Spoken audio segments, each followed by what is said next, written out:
Welcome everyone. Today's lesson is titled, Fake Captain Steals $8 Million Boat. Before we look at the article, let's ask this.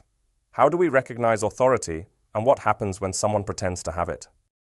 Today's story is a real-life tale of deception on the high seas, and it raises questions about trust, responsibility, and safety. Let's start with a similar case. There have been real incidents where people pretended to be airline pilots, even entering cockpits or walking through airports in uniform. While they didn't fly the plane, their presence created serious security concerns. These cases show how easy it can be to impersonate authority. In several countries, people have been caught impersonating police officers, using fake badges or uniforms to pull over drivers. These impersonators often use fear or fake authority to manipulate others for personal gain. In the corporate world, some individuals have lied about their titles, claiming to be CEOs or executives to gain access to conferences or deals. These imposters often go undetected until damage is done. Sadly, there have been cases where people pretended to be doctors, giving medical advice or even treating patients without proper training. These cases are not only unethical, but dangerous and criminal. People often respond to confidence and uniforms. If someone looks and acts like they're in charge, others may follow orders without asking too many questions. It's a reminder that appearances can be deceiving. Uniforms, titles, and confident behavior can influence how people react. The man in the article acted like a captain, and the crew believed him. In many situations, people go along with what seems official.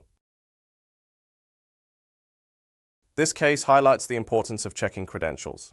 Whether in business, travel, or daily life, verifying someone's identity is essential, especially when safety is involved. Should the crew have asked more questions? Could they have contacted the company sooner?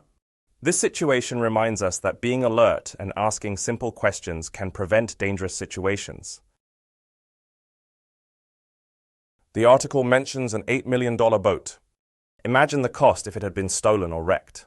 Fraud like this can have major financial consequences for businesses and people alike.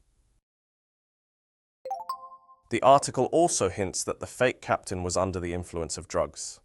This brings up the issue of mental health and addiction, which can increase the risk of dangerous or irrational behavior.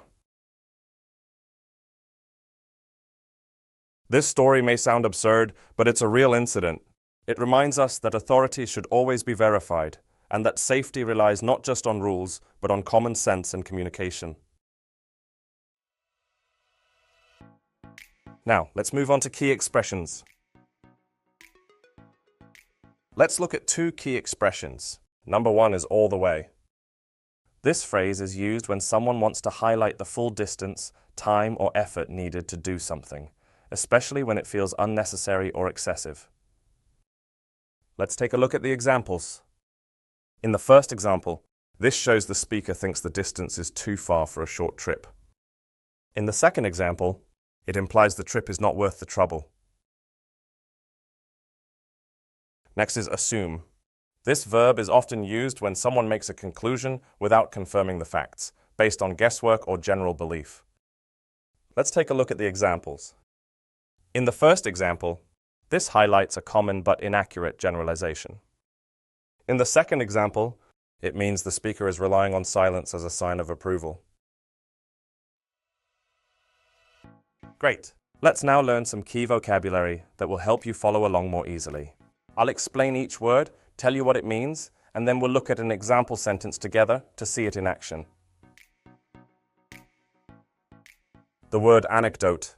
This word is used when someone shares a brief story from their own life to make a point, entertain, or connect with others. In the example, this shows how anecdotes help draw attention or create connection with the audience.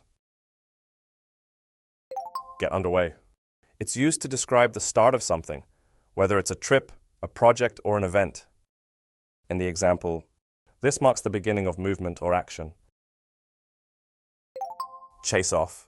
This is used when someone or something is driven away from a place, often by intimidation, noise, or physical movement.